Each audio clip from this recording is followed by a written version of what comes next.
What's up, friends? Welcome to the 2-6 podcast with Luke and Adrian. On this podcast, we focus on Web3, business, and achieving your personal potential. On today's episode, we're coming to you from Austin, Texas, with some stories from our weekend with the Chive, Project Pinkman, and the Bill Murray 1000 NFT project. So whether you're here for our usual blockchain banter, to learn about the Bill Murray 1000 project, or just to find out if Adrian survived the open bar, you're in for a treat. As with all of our episodes, nothing we'll say today is to be considered financial advice. This content is for entertainment purposes only. With that all said, let's get to it. What's up, friends? Welcome to the 2-6 podcast with Luke and Adrian. We are live and in person in Austin. What's going on, bro? Not much, man. We're not sharing a hotel room today. We are not sharing a hotel room today. So we are at my place, and Adrian and his wife Stacy have been here for a few days now. Yeah. And a wild couple of days. What tell everyone what y'all were here to do. Yeah, so we're here for a few things. It's all basically Chive related, but mainly through the NFT project of the Bill Murray 1000. To where we do own some NFTs that give us some utility to Bill Murray.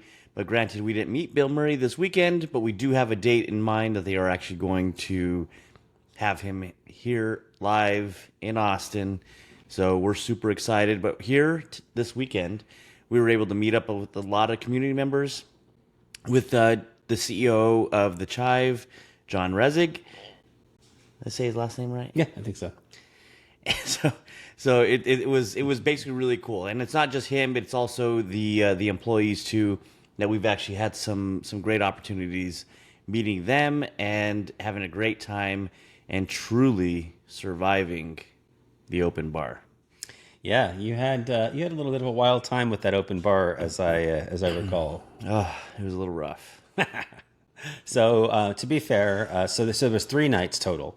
So the first night was the GSB dinner, which stands for Gold, Silver, and Black. It really has to do with, if you're familiar with the Chive, they have a coin program where you can get these collectible coins. And anyone that either buys a coin, or if you are an NFT holder like Adrian and I are, then you get access to that. And so it's at this really cool ranch called Star Ranch. And again, as he mentioned, all the events had open bar. Night number 1 was the one that was where I had the most fun. And as a result, I took it a whole lot easier on nights 2 and 3. Actually, I did not partake in either of those nights. So it was... we got to post a quick little picture of that. Yeah, we're not. So one of the perks of being the person that does the editing on the podcast is that I have final cut on what gets in there, and we will not be posting that anywhere on socials. Awesome. But thank you for that, bro. It was awesome. So yes, it was a good time. But why don't we talk just a little bit about the Shack, Project Pinkman, Bill Murray 1000? Like let's tell the listeners kind of how that all works, kind of what's all included as a part of that project, then we'll kind of come back to talking about some of the shenanigans of the weekend. Yeah, so there's 2 types of the NFTs. You have it is your golden ticket per se to the NFT world. So I want to say there's about 88 of them. It gives you exclusive access to all the events. And then you have a Bill Murray 1000, which are actually truly called destinations. And the destination passes generally give you access to the events going on in those cities or those areas. They haven't confirmed that just yet. Okay. But they do have a destination to them. So like, for example, there is an Austin destination because the Chive's headquartered here. And then most of the other ones have something to do with something that was significant with Bill Murray. So there'll be Tokyo, which those of you that have seen Lost in Translation know that was a big place for that. Punxsutawney, if you've seen Groundhog Day, which I'm a huge fan of that. New York, which obviously there's lots of stuff going on in New York. Ghostbusters being one of the big things as far as Bill Murray's concerned. So there's several different of those. There's 9 of them total. The city that's on it is going to be what determines if you're allowed to come to it. So the one that Adrian mentioned is in Austin on January either 26th or 29th. I want to say it's the 26th. And that's going to be another event that Bill will be at. But you've actually already had a chance to meet Bill. Yes. And to go moreover, I think actually anybody who has an NFT is going to be invited this round on January 26th. That's the way I perceive it to be. But yes, in Oceanside, California, we were able to meet Bill Murray with a Caddyshack theme at Oceanside community club, golf club, country club, and I have to say, just absolutely amazing, truly. And I think anybody who was actually there truly felt the same way.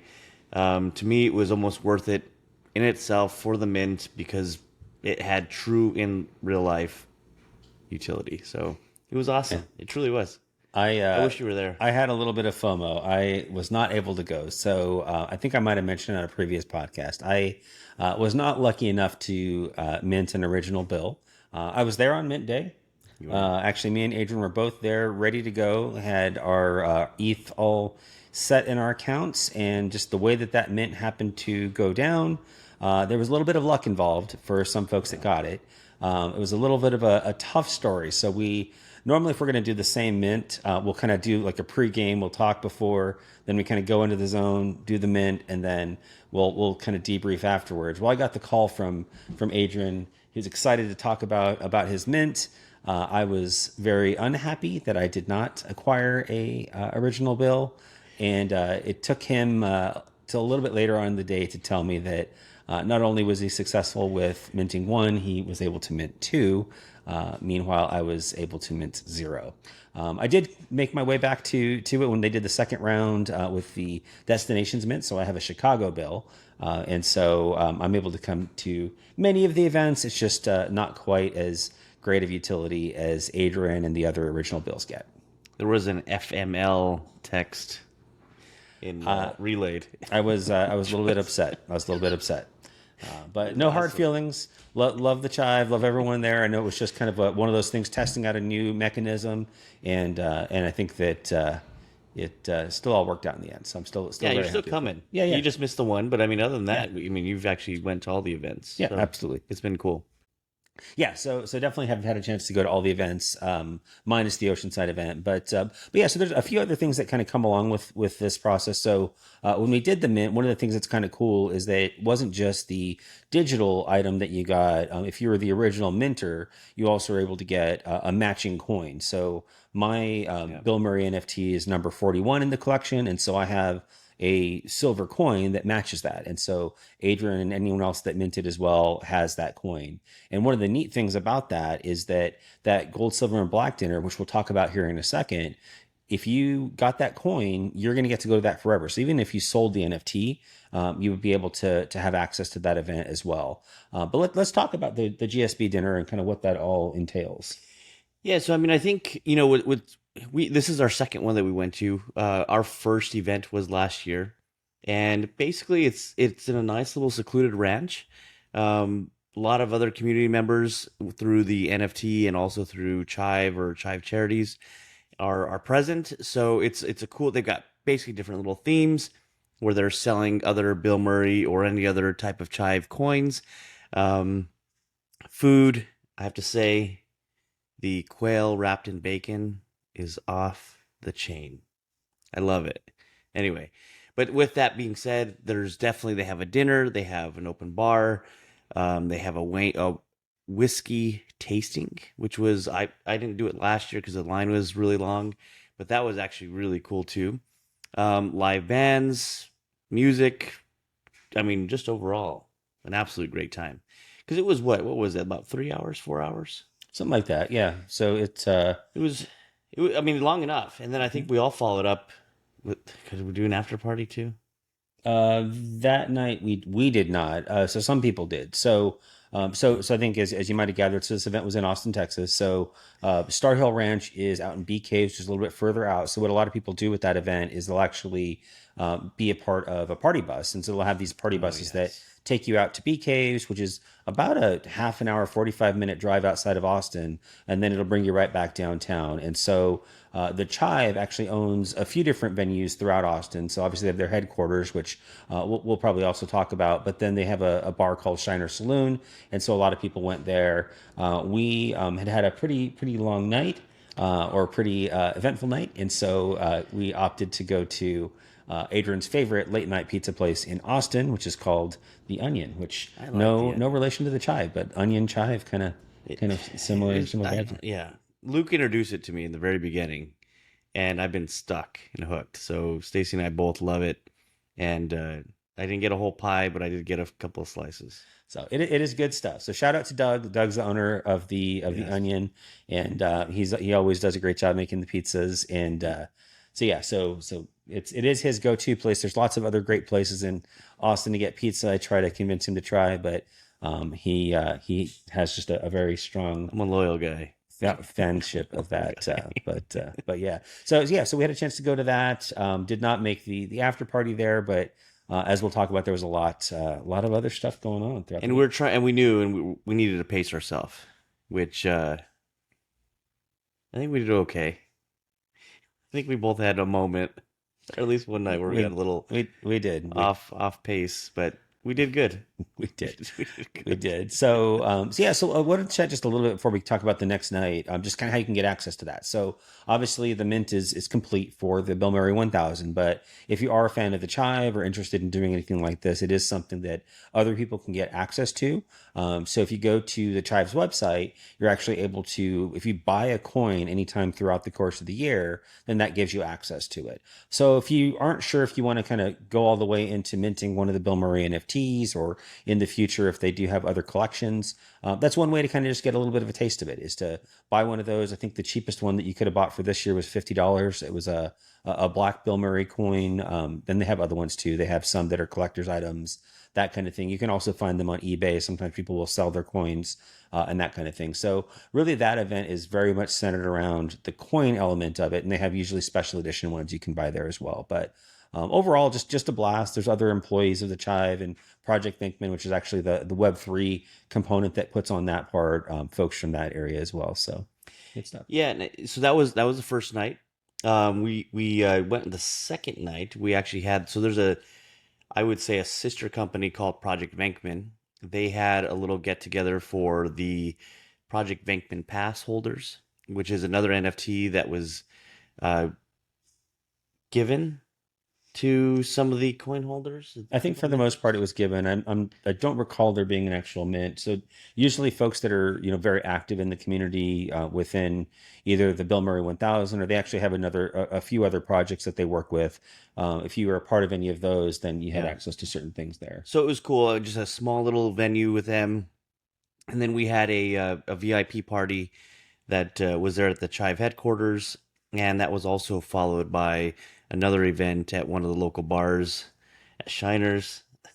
And I don't remember much of that event, so we can move on from there. Yeah, so let's talk more about the event at the Project Venkman party. Yes. So a few things that we had there. So one was we actually got a chance to just kind of mingle with some of the folks that build the tech. So there's some great group of folks there that were great to hang out with. So Mike, which if you find him on Discord, his name is Friggin' Mike. He does a lot of the game elements of what Project Venkman does. Mm-hmm. And so I've had a chance to do some testing on some things. They're actually building a board game, a Bill Murray themed board game.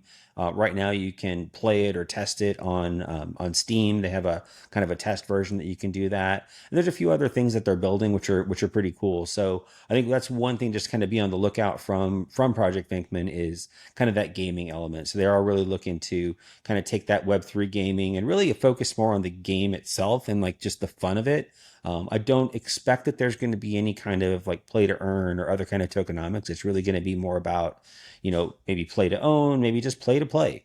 Yeah. So I have had a chance to do that. And I think they mentioned they are coming out with a physical version of that too. So that should be kind of a neat thing.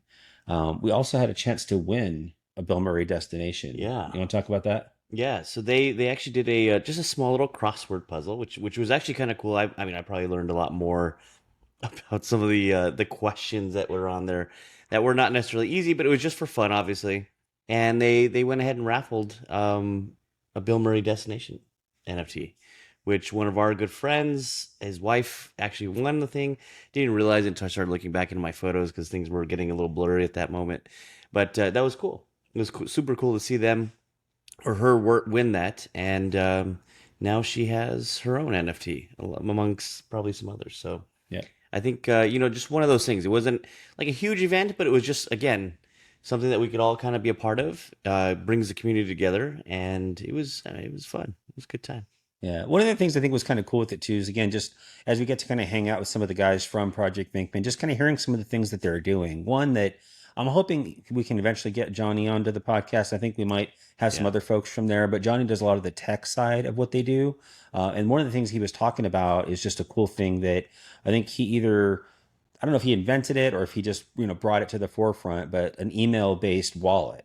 And I think that is sounded like a really cool concept where it's a custodial wallet, but it's one that you can access pretty simply. So if you're coming from Web 2, you don't want to go through the complicated elements of getting a seed phrase, all of that kind of thing. It's something that can be your wallet with an email, and then eventually you can of course if you wanted to transfer them over from your email custodial based wallet to something more, officially Web3, you have the ability to do that. But I thought it was cool because, as we kind of talk about onboarding and getting kind of the, every person to be involved in this, there is going to be a large portion of folks that if you're just getting access to a wallet to play a fun game, maybe you are okay with, using that as opposed to the other more traditional style that you have. And not to say that it's any less secure. I know that he's done a lot of testing and the team has on that, but just a cool way for folks to be able to get access without some of the hurdles that many of us had to jump through in order to learn how this is all done. Absolutely. I think it's cool, and I think we'll probably not cover right now, but I would like to cover a lot more of like some of the projects within the projects, if that makes any sense. So I was lucky enough to talk to John Rizig.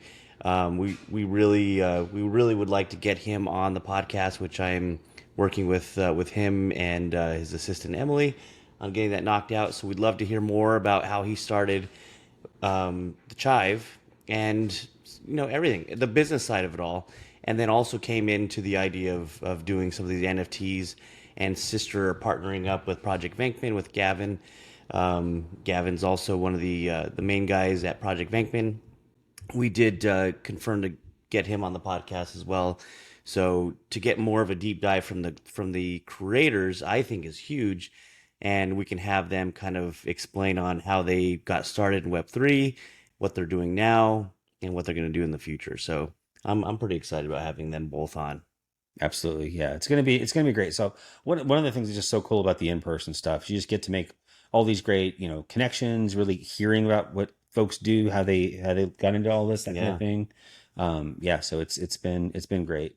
All right, so that was day two, or at least part of day two. I don't know, do we want to talk about after parties, VIP parties, that kind of thing, or want to skip over to day three? Let's go to day 3. All right, yeah. So suffice it to say, Adrian had a lot of fun I did have on fun. day two.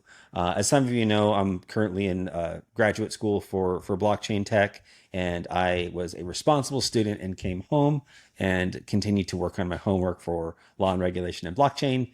And Boo. Adrian and his wife Stacy had a lot of fun, and I got to witness some of the fun when they got home. So it was There good. was a pizza box involved. He came in the door and chucked a pizza box on the table like it was a flying star. It was funny. Anyway, all right. So day number three. Day number three. So the Green Gala. The Green Gala. So the Green Gala is part of the Chive Charities. So through Chive Charities, the Chive is it Chivery?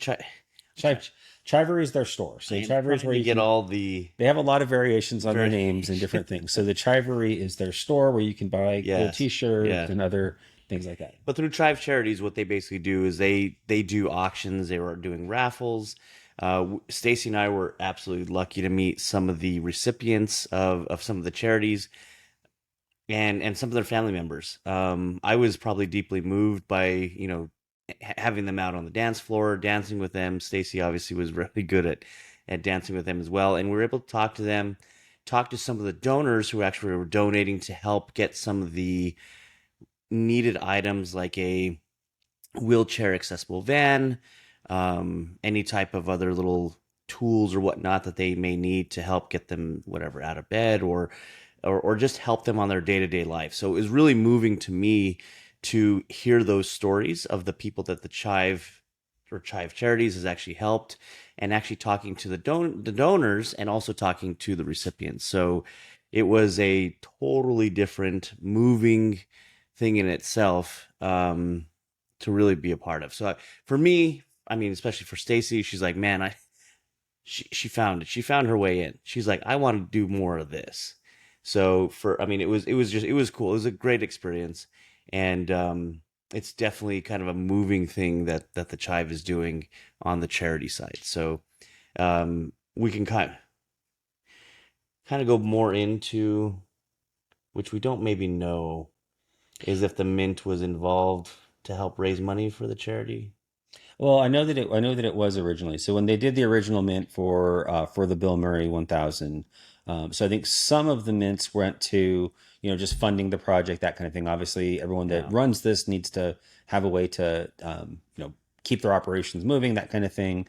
But they did have a one of one kind of very special. I think it was NFT number zero or NFT number zero. Never seen. Yes, there was an auction, Yeah, and and so yep, the money from that auction went directly to charity. yes. So all of it went to charity for that one. And so I know that one was a huge one for that. I think it was like 300K in US dollars, right? Something like that. Man, I don't remember. I want to say it's about 180. Okay, It could have been 300, but I think it was closer to 180,000. so yeah, so that was a wild one. And a lot of Don't us were quote me. kind of watching. Yeah, Remember we'll stats. we'll go It's back been a while. and grab that number. But yeah, so no, that was pretty awesome. Yeah, so it's basically it's all interlinked. Mhm. Within the Chive, Project Venkman, there's some variations of like sister companies and who's the Chive charities. But what's cool is it still kind of brings the whole community together. So not everybody's an NFT holder. Some are very big on coins, and then you have some of us that are entered into the space on more on the NFT or the Web3 side. So it's really kind of cool to meet a community that I've never even heard about until the Bill Murray thing. Yeah. And I think that is one of the cool things too, is how there's a lot of different ways to be involved in there. So Hmm. like Web3 guys like us, like Adrian mentioned, like that's how we got involved. But I think people go both directions. So Yeah. folks that started with the NFT might really start to like the coin, might really get moved by the charity elements and be involved more in that, and then vice versa. So like folks that are part of the coins and they're a collector's mindset anyway, once they kind of get over that hurdle of learning, how does the tech work? Which I remember when we first did the mint, there was a lot of discussion in the Discord about like helping people to learn, how does a wallet work? How do you Yeah. fund it?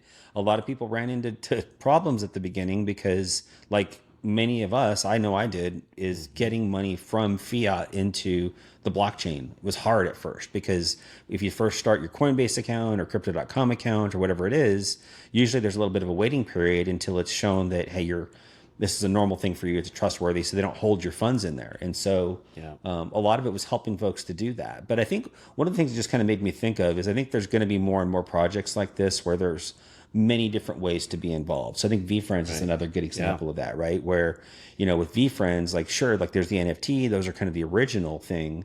But there's now also collectible items like the cards, like the super stickers, like the, Yeah. Squishmallows, Master of the Universe collab, clothing. Like they have so many different ways you can be involved. It's just one of those I things. did rock my V Friends Reebok He shoes did. He did. He because looked they great in matched them. my shirt with the green gala. It was perfect. Yes, he did look great in that. So I did want to talk about attire for that event because that was kind of a fun part of it. That's what I like about this group. Like it's casual, but it's like it's wild. Yeah, Okay. So it was all about it was a theme base, which is of course it was all Back to the Future, which me and Luke are absolute like huge we're fans. junkies on Back to the Future. We watched it way too many times, which is great because now we feel like we fit in Hmm. because we can quote a good chunk of the movie. But it was so that was a theme for the Chive Charity, the Green Gala. The I know I'm going backtracking a little bit, but with the GSB dinner, that was more of a um, rhinestone cowboy theme, but you still have like a theme with like Bill Murray characters. And I think my favorite, which was a good, became a good friend of mine, it came in as Bronco, which was kind of a short little theme on the movie Groundhog Day, but probably my most favorite character of I the night. I loved the deep cuts that people had with those. So like Bronco, Yeah, like Adrian was saying. So if you've seen the movie Groundhog Day, Bronco was on the screen for maybe a total of 30 seconds. So if you haven't watched that movie, definitely go watch Groundhog absolutely. Day. It's one of my favorites to watch kind of on repeat. and it's kind of just the way that the movie is. But anyway, he has a character where he's kind of living the same day over and over, and one of the days he goes on a date in a theme as this guy, this Clint Eastwood like guy, Right. and it's 30 seconds, and this guy made a whole costume for it, Yeah. and it was awesome. And I don't think anybody knew who he was until I came up. I'm like, Bronco? Yes. Anyway. And it's like, did we just become best friends? Yes. Yep. Yeah. No, totally. And there was other ones too. So like with the Back to the Future. So Yeah. I actually was Marty McFly for Halloween 5 years ago. And I did the traditional Marty where he's got the jean jacket. I even went out and got all the buttons. I got the life preserver. I got the right shoes, all of that. People at this one, we had lots of different Martys. I was impressed. There was a Back to the Future 3 Marty. There was a Back to the Future 3 There was Marty. a few of them. The one that was about to go back in time when Doc put him in all the Western movie clothes. So there was one doing that. There was a Marty from Back to the Future 2 where he's wearing his disguise with the hat. Like, there were so many. There was even an older Lorraine. Yeah, there was even Lorraine. If y'all haven't watched Back to the Future, confirm that through her. we apologize that we're throwing all these out there, but if you haven't watched it, you need to watch them. But yeah, Lorraine from Back to the Future 2, when he goes into the casino, there were some great ones. It was great. I mean, but we're obviously it's easier because we're bigger fans of Bill Murray and Back to the Future, and so it kind of ties in. Spaceball. I mean, we're big movie quoters. Sometimes that's a good thing or not, but I mean, It's always a good thing. if you know, you know. If you don't, it's kind of like awkward. Yeah. But I mean, it's nice to have those relationships with people that are also kind of like minded, and I think that's what we kind of talk about with a lot of these projects is meeting other like kind people. And I think for me, that's probably one of the biggest parts of a lot of these projects. So Absolutely. it was fun, man. I'm super excited. January 26th can be right around the corner. I'm super pumped about that, especially for you because you haven't met Bill. But even for us, you know, to get in that scene again, and see a lot of the community members, I'm super stoked. So Yeah, one of the things I'm not sure of, I don't think they've really announced if there's a snapshot or how they're going to determine who's allowed to go to that. Because I know, like right now, I've been looking, and there's some pretty reasonably priced Bill Murray destinations out there on OpenSea and other things like that. So to be determined, I'm sure. yeah, don't go out and buy it and tell anybody that Luke said that you're able to get in. Yeah. But if you are interested in meeting Bill Murray, I would say jump in the Discord and you can ask some questions. Sarah, who I think her name is Chaos Wrangler in Discord, can answer any questions that you have for that. But it is a lot of fun. I'm looking forward to meeting Bill. I think it's going to be a blast. Yeah, I think it'll be fun. I'm pumped, dude. I like doing it. So yeah, no, but great weekend. It's been really great having you guys here. Adrian and Stacy have been a lot of fun. You don't have to sleep on the floor this time. So I did not. I actually apparently we make it a habit of being on camera and showing you exactly where I'm sleeping at all times. So my place is a 1-bedroom, and I've been sleeping on this couch because there's 2 of them. There's 1 of me. I'm a nice host. What a good brother. So this is where I slept. So we'll just always make sure if we're ever filming together, we're gonna film where I sleep. Right. That way people can know, like, oh, they filmed, on that sidewalk. Luke probably slept there. Yes. We almost did the other night. Wow. You got the visual. All right, awesome. So yeah, so definitely check that out, and we'll I'll try to link some things in the show notes so that you can see if you want to kind of get a chance to see any of this. I know there'll be pictures, but the one thing I definitely will link is the Oceanside event. So it's actually on YouTube. So if you go to the Chive's YouTube channel, you can find it there. But I'll link it in the show notes, whether you're on a podcast app or if you're on YouTube, it should link you straight to it. But yeah, check that out, and you can kind of learn more about the Chive and Project Vinkman, Bill Murray 1000, all the different things they have going on. Yeah, because there's some other little NFT stuff that's in there that I really don't have a whole lot of information on it myself right now. But we will get more information on figuring out what some of those items are going to be used for. So I'm sure we'll do another recap or just kind of as we get closer to the January meetup. So So I know we've been talking mostly about Bill Murray 1000, but you actually have some things coming up this week, starting tomorrow, as a part of your utility for Vayner Sports Pass. Do you want to talk about that? Yes. So through VSP, they have auctions and they have basically just you can either put up points to do certain events, you can do an auction, or you can do a raffle type system. So with the one that I selected recently was an actual auction. There, I don't know if nobody saw it or nobody was a part of it, but I basically went in there and did the auction. I was the first winner. We received a stipend for a game event that I totally missed on the baseball playoffs, but truly we were able to use it towards a World Series ticket, and then I just bought the additional one. So we're going tomorrow to basically just kind of experience a World Series game. Mm-hmm. So I mean, again, it's kind of weird jumping around and doing these crazy things, but it's like I wouldn't be doing it otherwise. So for me, it's shit. It's a damn hell of an experience for sure. Yeah, World Series is kind of is a bucket list thing for me. Yeah, I'd love to see a World Series with the Yankees in it, but I'd see any World Series I can get. And that's what we're doing. Go Tigers. Yeah, right. Yes, but I gotta take it while I can. Those that might not know, the Tigers are not in the World Series. No, it is the Diamondbacks and the Rangers. Yes, thank you. So, yes. But yeah, so that'll be awesome. Then you're also, that's not all the VSP stuff you got going on this week. What else? Oh, yes. And that, right. So that's another thing that doesn't stop.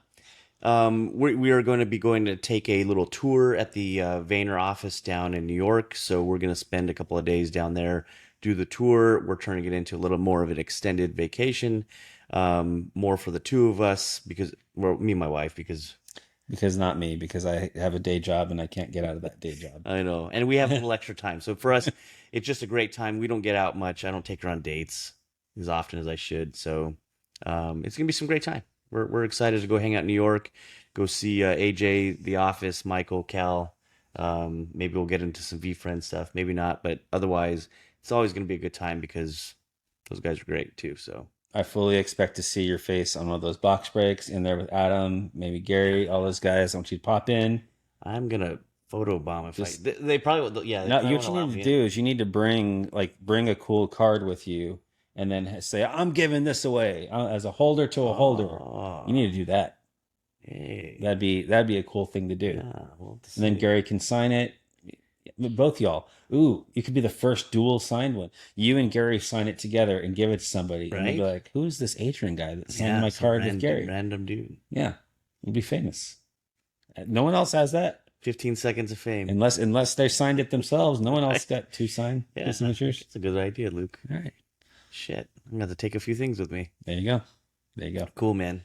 All right. Well, it's been fun, man. So I think we'll go and wrap it up there. But good discussion. Great time chatting with y'all about our experience with the Chive, Bill Murray 1000, and Project Venkman. We'll be coming back to you next. We have a series of interviews coming up the next couple of weeks. So we're really excited for some of the people that we're going to have joining us on the podcast. Some really great people, some that you've met before. So I think Sharbox is going to be coming back. And then we also have Michael from Vayner Sports Pass. Right. And so some great things. And John Resig that we're working on. Yeah. Gavin Gills, he's with Project Venkman, so I'm going to be working on getting him on the schedule. So it's coming along. Yeah, absolutely. A lot of great folks coming on. If you know of anybody that you think would be good for us to chat with, please feel free to shoot us a note.